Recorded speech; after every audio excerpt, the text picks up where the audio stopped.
on a donc une info exclusive du magazine Public à vous révéler. Dans le numéro qui sortira demain, on apprend qu'Ophélie Winter serait devenue SDF. Elle serait ruinée et obligée, ils disent dans l'article, de dormir dans sa voiture. Ça paraît incroyable quand on voit la carrière qu'elle a faite. On vous a fait un petit récapitulatif qui résume la carrière d'Ophélie Winter. Immense star. Regarde. La carrière d'Ophélie Winter commence au début des années 90. En 1994, elle se fait repérer par M6 et anime Dance Machine 4, puis le Hit Machine qui la fera connaître des ados. Mick Jagger a déclaré récemment qu'il en avait marre de l'image de businessman qu'on lui colle, qui lui colle au bas, quoi. C'est l'année suivante que son tube Dieu m'a donné la foi fait de la jeune femme une véritable star, présente sur toutes les radios et les chaînes de clips.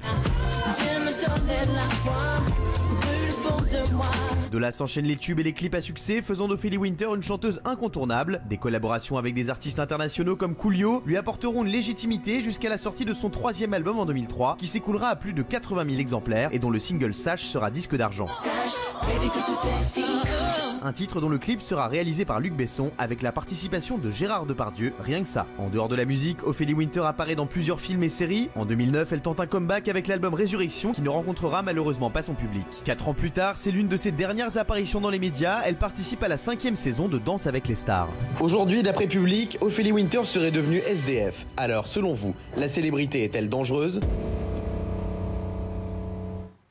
Voilà, donc sachez, on va tout vous dire, on a eu Ophélie Winter au téléphone, on aura des infos dans un instant. Elle a vécu des choses très difficiles et elle viendra d'ailleurs nous en parler lundi dans TPMP Ophélie. Donc avant d'être connue pour ses tubes, Ophélie Winter a commencé à la télé.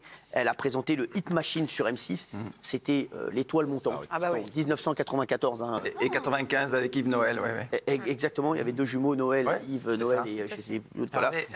Hervé, exactement. Et Ophélie Winter, c'était le Hit Machine. Enfin, elle n'est pas... Demain soir, par exemple, il vaut mieux être devant la télé pour voir Johnny Hallyday à Joey dans sa série policière David Lansky, qui est diffusée à 20h45 sur la chaîne. En attendant, demain soir, on a Offspring qui réentre dans le Hit Machine thématique avec l'album Smash. Pas la gueule. À la 9e place. Gotta get away. Gotta get away, ok. Gotta get away. Tu l'avais dit. Alors, elle a été aussi jurée de Popstar. Hein. Bien sûr, non, elle a fait plein de choses, on va revenir dessus. Ophélie, c'est une immense carrière. Je pense qu'elle nous regarde actuellement. Beaucoup de cinéma. Voilà, elle sera avec nous lundi. Elle a eu un autre grand moment dans sa carrière à la télé, c'est qu'elle a présenté la première cérémonie, et ça j'avais oublié, l'Energy Music Award sur TF1 en direct de Cannes. Ophélie, et c'est une animatrice exceptionnelle. Si elle nous regarde, elle est très très forte. Regarde. Merci. Merci. Oh, you know my name. Oh my God. So that's wow. It's a great honor. C'est ça qui est trop très... Alors Bernard, Ophélie Winter, donc demain dans le magazine Public, il sortirait cette info exclusive comme quoi elle serait devenue SDF, elle serait ruinée, obligée de dormir dans sa voiture. Est-ce que vous avez eu des infos? Nous, la production a eu Ophélie également. Oui. Alors, j'espère que c'est pas possible, tout ce qu'ils racontent, parce que, bon, Public est un magazine très sérieux, évidemment, et là, de le mettre en couverture et tout, ils ont l'air très sûrs de leurs infos. En fait, quand elle était à Dubaï avec un fiancé, disons-le, hein, et elle est rentrée de Dubaï précipitamment, je crois qu'ils ont dû s'engueuler, etc. Elle est restée dans un petit hôtel à Paris pendant plusieurs jours, et elle n'a pas pu payer le reste de l'hôtel, donc elle dort dans sa voiture qui est une petite Smart, et en plus elle dort dans le 8e quand même, qui est un des quartiers chics de Paris, et voilà, la voiture est remplie de choses et d'autres. Et c'est très triste parce que quand on connaît cette fille, qui est une fille formidable, qui est intelligente, qui sait faire beaucoup de choses, qui est belle, je suis sidéré qu'elle en arrive là, la pauvre. C'est vraiment, ça me fait beaucoup de peine. Alors elle a fait d'énormes tubes aussi, hein, Ophélie, c'est une star des années 90, comme je vous le dis, notamment avec Dieu m'a donné la foi.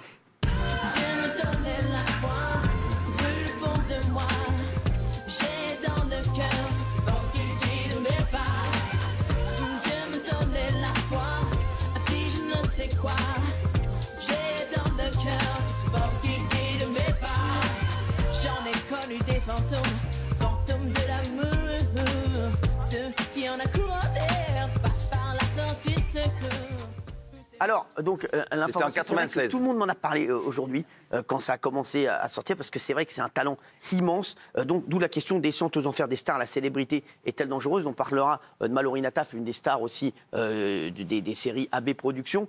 C'est vrai qu'Ophélie Winter, un talent immense. Et aujourd'hui, oui, Bernard. Oui, je voulais juste rajouter quelque chose d'important, parce que vous savez quand même au niveau psychologique, bon, c'est sûr qu'à la fin, ça n'a pas trop marché. Bon, elle a eu un fiancé, elle est partie avec, cette histoire d'amour, c'est très bien, elle a eu raison. En revanche, elle a eu un accident de voiture très grave aussi, qui l'a immobilisée pendant 3 mois à l'hôpital. Alors ça, je sais parce qu'elle avait communiqué sur Instagram à l'époque, et ça a été très dur après pour se remettre dans le coup. Alors elle a trouvé un coach, je me rappelle, à Dubaï, ça s'est très très bien passé, et puis là, elle rentre en France, évidemment. Vous savez, les gens ne réalisent pas que même quand on ne te voit plus à la télé, que tu sois chanteur ou acteur ou autre, tu ne gagnes pas d'argent. L'argent, il ne rentre pas. Si on ne te voit pas, l'argent ne rentre pas. Donc forcément, je crois qu'effectivement, elle doit avoir des problèmes de sous, et c'est bien regrettable. D'autant plus que je sais qu'elle ne voit plus sa maman non plus depuis quelques mois. Donc, voilà. Ce qui est étonnant, c'est qu'elle n'ait pas des amis qu'elle peut appeler pour la dépanner. Alors, elle a des amis qui l'hébergent, voilà, c'est ce qu'ils disent. Elle est parfois hébergée chez des potes, voilà, c'est normal. Mais c'est vrai que, mine de rien, il y a plein de gens qui m'ont dit, mais c'est pas possible. Donc, Bernard, comment on arrive comme ça voilà, c'était une star des années 90. Mais c'est violent. La célébrité, c'est quelque chose de violent, surtout encore plus pour une femme, je pense, parce que c'est lié à la beauté, à la séduction. Bon, un homme, c'est pareil, mais belle, hein. Elle est très belle, et elle est toujours certainement très belle, même si les photos de demain en public, en couverture, sont assez dures. Mais elle est... C'est très dur quand vous êtes au sommet que d'un coup, plus personne vous appelle, on ne vous fait plus confiance, le téléphone ne sonne pas, donc vous faites rien. Et vous êtes bloqué parce que tous les gens que vous croisez dans la rue, ils vous disent « Ah non, mais alors on ne te voit plus à la télé, qu'est-ce que tu fais? Qu'est-ce que vous faites? Vous chantez plus, vous faites plus rien. » Et ça devient un truc qui devient dans la tête comme une obsession. C'est lié au train de vie, on a l'habitude d'un train de vie énorme, forcément, et quand ça baisse un peu, forcément c'est plus compliqué. Et Benjamin, on va parler d'Ophélie Winter, mais je voudrais m'arrêter 2 secondes sur vous. C'est vrai que... Voilà, on le sait, vous aussi vous avez eu des... Vous voulez que je repleure? Non, pas du tout. Non, mais Benjamin, vous avez des difficultés aussi. Racontez-nous comment, parce que moi, il y a plein de gens, je te le dis Benjamin, voilà, et je le dis aux téléspectateurs ce soir. Oui, la question c'est qu'est-ce qu'il a fait de son pognon? Non, mais il y a plein de gens, quand je dis Benjamin, mine de rien, voilà, ne croyez pas qu'il roule sur l'or et que Benjamin, il faut vraiment qu'il vienne tous les jours, qu'il travaille à fond et il se donne à fond pour travailler. Et je peux vous dire qu'il est hyper sérieux parce qu'il n'a pas envie de perdre son job. Ils me disent, mais attends, Benjamin Castaldi, il a amassé des milliers et des milliers d'euros. Comment aujourd'hui on peut se dire qu'il est des difficultés parfois? Moi, franchement, quand on est dans un... Comment ça se passe? Franchement, quand on est dans un move où tout va bien, les banquiers vous font confiance, ils vous ouvrent des comptes en banque, ils vous laissent aller dans des découvertes abyssales, ça descend, mais tout va bien parce que comme vous brassez beaucoup de pognon, bon, ça, il n'y a pas de problème. Et puis, il peut se passer dans la carrière, vous perdez un contrat. Moi, typiquement, j'ai perdu mon exclu sur TF1, tout en restant sur la chaîne. Donc, et là, on perd beaucoup d'argent d'un coup. Et puis un jour, le banquier vous appelle et vous dit, bah voilà, le découvert, il faut le remplacer.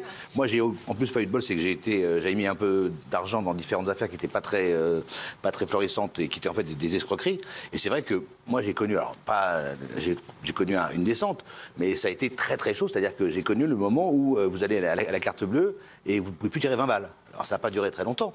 J'avais encore ma maison, mais la maison après on vous la prend, on vous prend vos bagnoles, la maison, tout. Et c'est vrai que je parlais de mes enfants, moi j'ai vu mes enfants partir dans la voiture et en disant au revoir à la maison parce que la maison on l'avait perdue. Donc ça, vous avez perdu votre maison? Bien sûr, ça peut arriver, ça peut arriver. Alors moi je suis responsable d'une certaine façon parce que j'ai très bien vécu et que j'étais très généreux. Un flambeur. Voilà, non, je suis pas d'accord avec ça. Moi, j'ai été très généreux. J'ai toujours pensé que l'argent était fait pour être dépensé et pour en profiter. Donc, quand ça allait bien, eh bien, j'étais très généreux. Et puis, c'est vrai que j'ai pas été très prévoyant. J'aurais pu mettre de l'argent de côté, ce que je n'ai pas fait, ce qu'il faut faire d'ailleurs.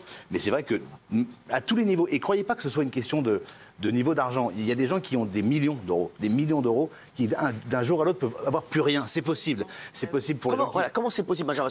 Mais non, mais c'est un contrat incroyable. Non, mais justement, vous perdez le contrat. Une fois, vous perdez donc une forte somme tous les mois. Vous avez des impôts tous les mois. Et puis quand une banque vous dit, Monsieur Castaldi, je l'ai vécu, vous dit, c'est terminé. Croyez-moi, c'est terminé. Quoi, le banquier vous a dit quoi? C'est terminé. Il vous appelle un matin, il dit, Monsieur Castaldi, maintenant c'est fini. Donc le découvert, il n'y en a plus, il faut le rembourser, et puis vous avez des impôts. Et en 2-3 mois, vous êtes tout bascule. Et je vous jure que c'est vrai, je ne vais pas faire pleurer parce que c'est pas le propos, mais que vous ayez peu d'argent, moyennement d'argent ou beaucoup d'argent, ça peut arriver. Ça peut arriver. Voilà, il faut le savoir. Et c'est pas, faut arrêter de dire que les stars sont toutes inconscientes et font n'importe quoi. Il y en a qui font n'importe quoi. Moi, j'ai fait un peu n'importe quoi, mais j'ai été victime d'une énorme escroquerie qui m'a fait perdre l'intégralité de ce que j'avais mis de côté. Bon, là aujourd'hui, vous n'avez rien de côté. Ah ben j'ai pas de maison, je loue mon appartement, j'ai plus de bagnole, voilà, mais c'est pas très grave. On vit très bien. Vous êtes heureux quand même, oui. Je suis très heureux, ça va. C'est vrai que vous n'avez pas d'argent du tout de côté. Ah, pas du tout, ah, non. Tout ce que vous avez amassé lors de votre carrière. Il n'y a plus rien. Plus rien, zéro. Zéro. Ouais. C'est incroyable, mais c'est vrai que c'est dingue, parce que Benjamin, il en parle tout à fait tranquillement. Et c'est vrai que c'est... non, mais moi, ce qui me touche, c'est que moi, j'étais très proche de Benjamin. Au moment où il avait beaucoup d'argent, je me souviens encore, mais les montants lui appartiennent de sa feuille d'impôt et des montants qu'il y avait en mensualité et tout ça. C'est vrai que c'était pas un gros flambeur, c'est quelqu'un de très généreux. Et le problème, c'est que quand les rentrées n'arrivent plus, les sorties, elles continuent.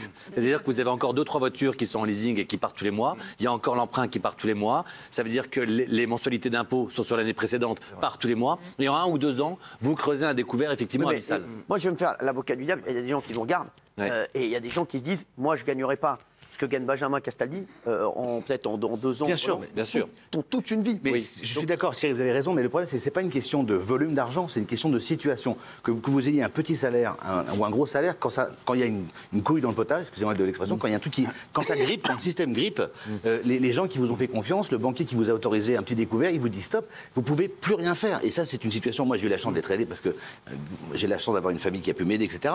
Mais je vous jure que quand un banquier ou quand la situation se grippe, c'est terminé. Moi, je tenais le frigo d'une main et la télé de l'autre parce que les huissiers viennent chez vous et veulent tout vous prendre. C'est normal, vous avez des dettes, il faut bien les payer. Mais moi, je ne veux pas faire de procès de ces gens-là qui ont des problèmes, parce que d'ailleurs, Pascal va en parler. C'est vraiment une question de... Voilà.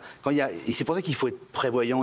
Moi, mes grands-parents étaient très prévoyants, par exemple. Ils ont gagné de l'argent, mais ils mettaient de côté. Moi, je ne suis pas d'une génération qui met de côté. Voilà. Alors, pour en revenir à l'autre info du jour, parce qu'on partait d'Ophélie Winter, qui, selon la une de Public, serait, donc ils disent SDF, donc sans domicile fixe. C'est terrible. Voilà, Ophélie. Je sais qu'il y en a qui veulent réagir là-dessus. Géraldine, moi, j'ai connu Ophélie. On se fréquentait beaucoup à une époque. On était dans la même agence de mannequins et on sortait beaucoup. Elle n'était pas encore connue. Moi, j'ai vu le basculement dans la grande notoriété. Ouais. Et j'adore Ophélie. Mais c'est une grande écorchée vive aussi. Ouais. Et effectivement, ce basculement dans la lumière, moi, je pense que j'ai toujours pensé que la célébrité, c'était bien. Mais en fait, ça boursoufle l'ego, ça dilate le narcissisme. Mais après, qu'est-ce qu'on en fait, en fait, de cette notoriété? Comment elle s'est entourée? Est-ce qu'elle a été bien entourée? Est-ce qu'elle a su choisir aussi les bons projets? Est-ce qu'elle a su dire non? Et ça, je pense que c'est aussi ce qu'il faut lui dire. Mais voilà, ça me fait beaucoup de peine parce que c'est quelqu'un que j'aime beaucoup et qui est très sensible. Et elle doit être très seule parce que si elle a plus sa maman, elle a un frère, je crois qu'elle voit plus aussi. Avec son papa, depuis le début, elle avait été complètement abandonnée. Donc elle doit être très, très seule. Jean-Luc Azoulay, vous êtes pour moi le plus grand producteur de télé, je le dis. Et franchement, voilà. Merci, je vous le dis, de l'histoire de la télé française. Et je le dis vraiment sans flagornerie. Pour moi, vous êtes le numéro 1 de très loin. Jean-Luc, comment on peut arriver à être une telle star comme Ophélie Winter? On va parler de Mallory Nataf juste après, qui a une moins grande carrière qu'Ophélie, et se retrouver comme ça à la une d'un magazine People en étant SDF. Est-ce que vous avez eu, vous aussi, vous avez vu d'autres cas comme ça? Est-ce que ça vous étonne? Vous la connaissez? Moi, je la connais, Ophélie. Je l'ai connue quand elle avait 4 ou 5 ans parce qu'on faisait la tournée de RMC et sa mère était une des chamoisettes. C'est-à-dire qu'elle donnait du chamois d'or à toute la troupe. Et Ophélie était une petite fille qui était là avec la fille de Jean-Pierre Foucault. Et je l'ai Virginie, que j'embrasse. Virginie, absolument. Oui. À qui j'avais offert un tombeau pour son anniversaire, parce qu'il m'avait voulu les foutre de Jean-Pierre. D'accord. Ophélie était là, je l'ai connue et je l'ai suivie. Et c'est une fille adorable. Ah oui. Elle a peut-être tourné pour nous, ou failli tourner pour nous quand elle a commencé. Et c'est une fille adorable. Mais le problème, c'est que la célébrité, c'est toujours quelque chose de fragile. Et le succès, c'est toujours quelque chose de fragile. Si on ne l'entretient pas, si on n'est pas très sérieux, si on ne fait pas attention, on se retrouve très vite pris au piège. Et c'est des gens qui gagnent très jeunes beaucoup d'argent, relativement, qui ne savent pas que la vie est dure, qui ne savent pas qu'il y a les impôts, qu'il y a les banquiers, qu'il y a tout ce dont tu parlais, Benjamin, et qui se retrouvent, quand ça marche moins bien, pour souvent, il n'y a plus rien. Et c'est le trou. Voilà, c'est tout. C'est l'inconscience du fait qu'ils pensent que le succès est normal. Ils pensent que ça va continuer toute leur vie parce qu'ils sont des êtres élus. Or, personne n'est un être élu. Le succès, ça se fabrique, c'est du travail, c'est de la chance. Et si un jour on arrête, on n'a plus de succès, on n'a plus d'argent.